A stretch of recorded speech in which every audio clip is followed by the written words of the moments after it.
Alright, okay. Welcome to this lesson with me, Teacher Kamanga. In today's lesson, biology, we want to look at how are we supposed to answer questions in biology from section B. So this is a 2019 biology paper 2 GCE. Okay, so we'll be answering the first question in section B, which was question number 6. Okay, so in this question, in this section you only need to answer 3 questions. Okay, and what is important is that all questions in this section should be answered in sentence form and also in paragraph form. So we understand we just need to be straight to the point as we are trying to answer the question. So try to follow it as I'm trying to go through these questions. So we have question A, B, and C. So these are the questions that we're going to revise in. The topic that we are trying to revise is homeostasis. Okay, so by definition, the first question is saying define homeostasis. Define homeostasis. Okay, so this is very straightforward. So we all know that by definition, we're not talking about homeostasis. Homeostasis is the maintenance of a constant internal body environment. The maintenance of a constant internal body environment.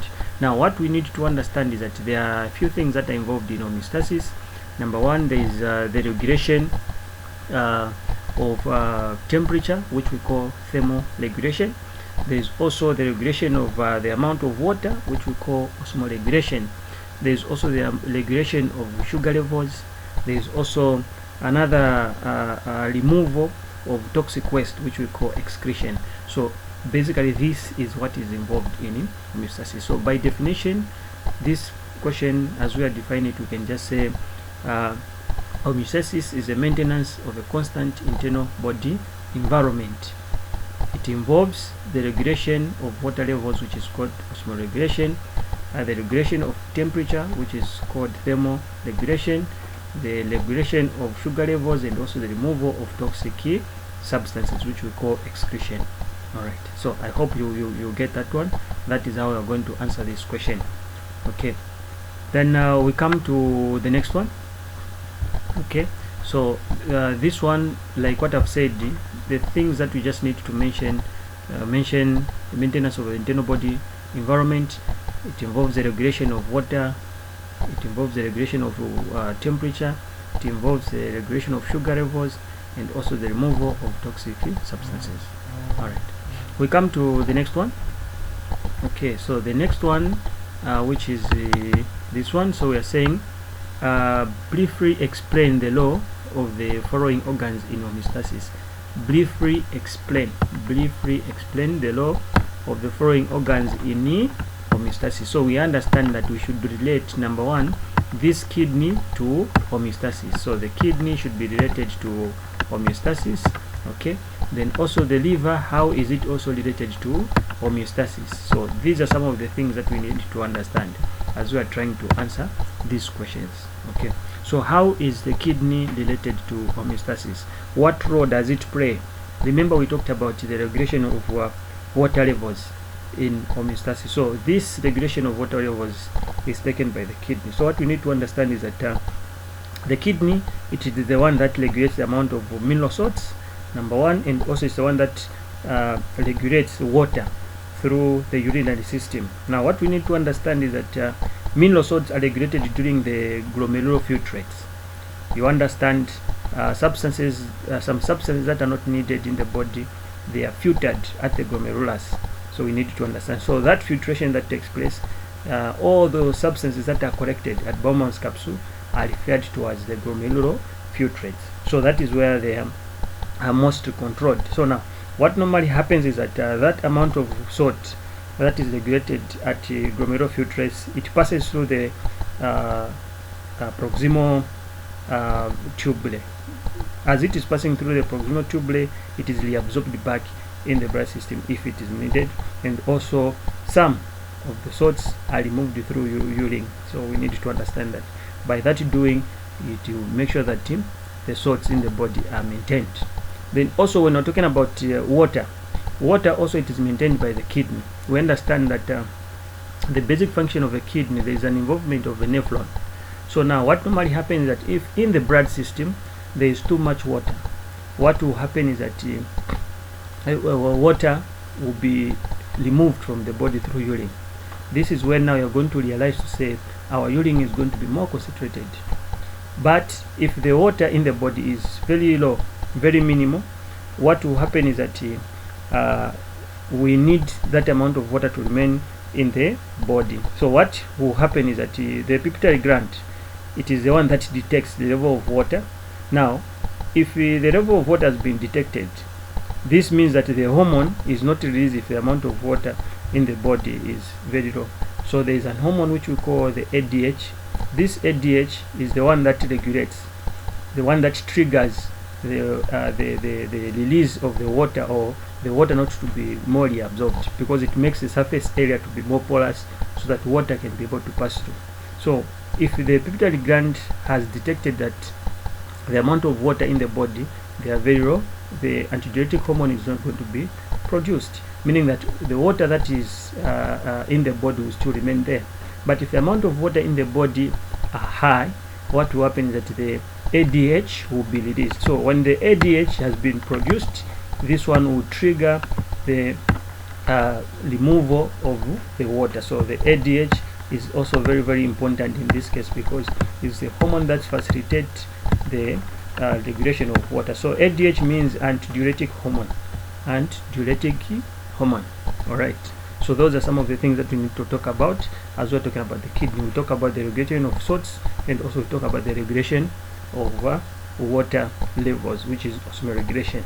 Don't forget to mention what this hormone does, because this is where the basis of our marks are relying on.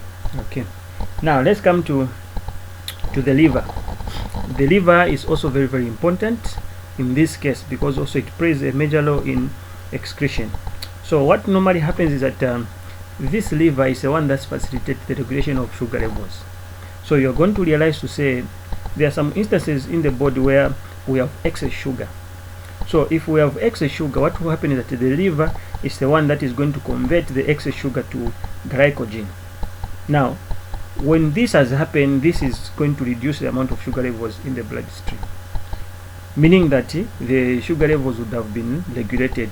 Now also in the body, you will realize that sometimes we can have the amount of sugar which has decreased, or raw sugar levels.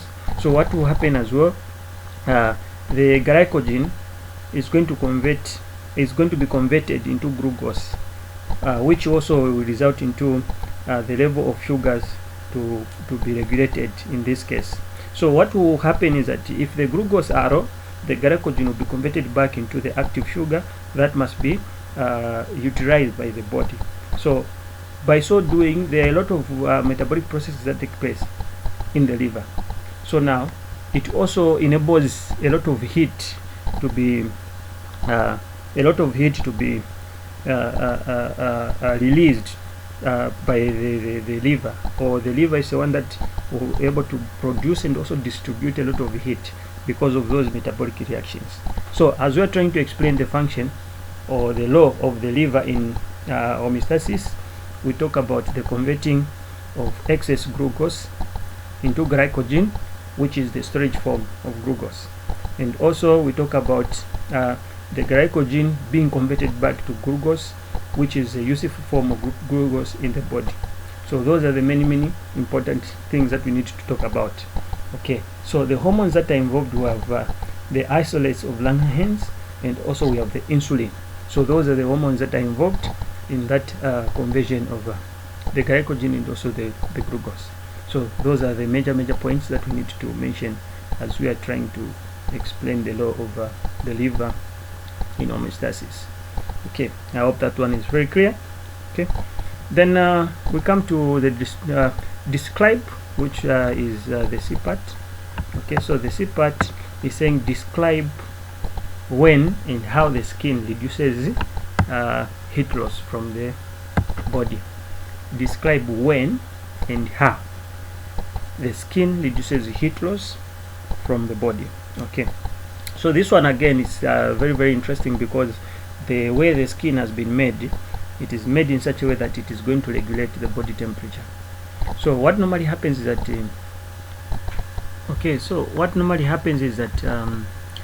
when it is cold, this is where now the skin should be able to reduce heat loss from the body.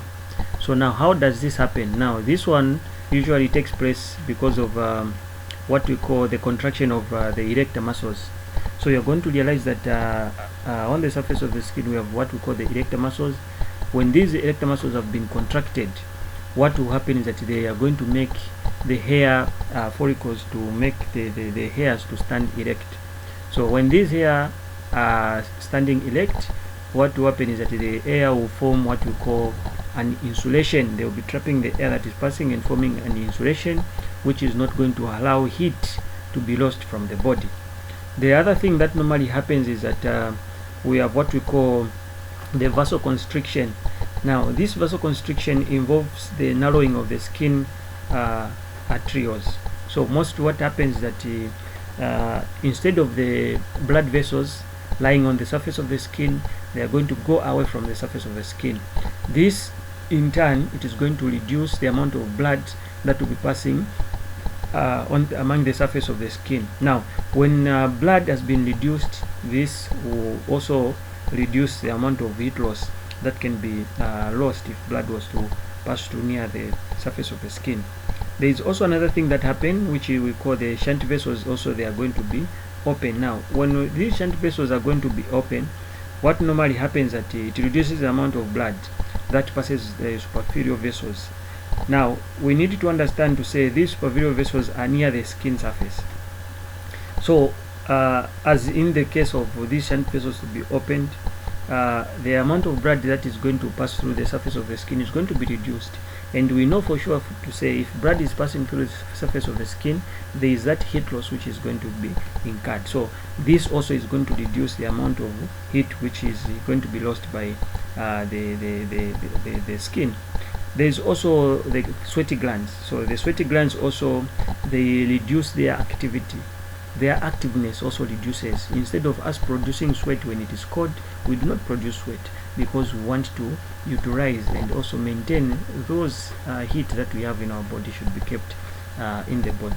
So when the sweat glands reduces their activity, you are going to realize to say instead of losing heat, we are going to keep that heat in our body. So you will realize to say this would have maintained the heat loss that we would have lost through our skin. So the things that I've just highlighted that we need to mention as we're trying to explain this: number one, we talk about the erector, the contraction of the erector muscles, where the hairs on the surface of the skin, they stand erect to form an insulation. You also talk about the vasoconstriction, where we're talking about the narrowing of the arterial muscles. Okay, then lastly you can also talk about the opening of the shunt vessels. So these are the major things that you are going to talk about as you are trying to answer this question. Now the reason I was trying to explain this question because I want you to understand we are looking at the marks that we have. So it's very, very important that as we are trying to answer, we only put points that are going to attract these marks. So it is not just by chance that we're going to get the 2 marks, but we should be able to put in our effort. But our effort as well should not be too much, because if again we write too much, we're going to write a lot of things that are not going to be even considered as these markers are marking the exams. So when we are writing this, we just need to be straight to the point and mention only those that matters as answering the questions. And understand to say when answering biology or any other subject, let's maintain the language for that particular subject, because also it plays a major important role as we are trying to answer. Okay, so this has been Teacher Kamanga with you trying to answer and also to guide on how you can answer section B in biology. So I hope you benefited. Please, I would encourage you to look for more questions and see how you're going to answer them, so that you should be able to see how you're developing in your studies. Okay, this has been Teacher Kamanga. Have a lovely day.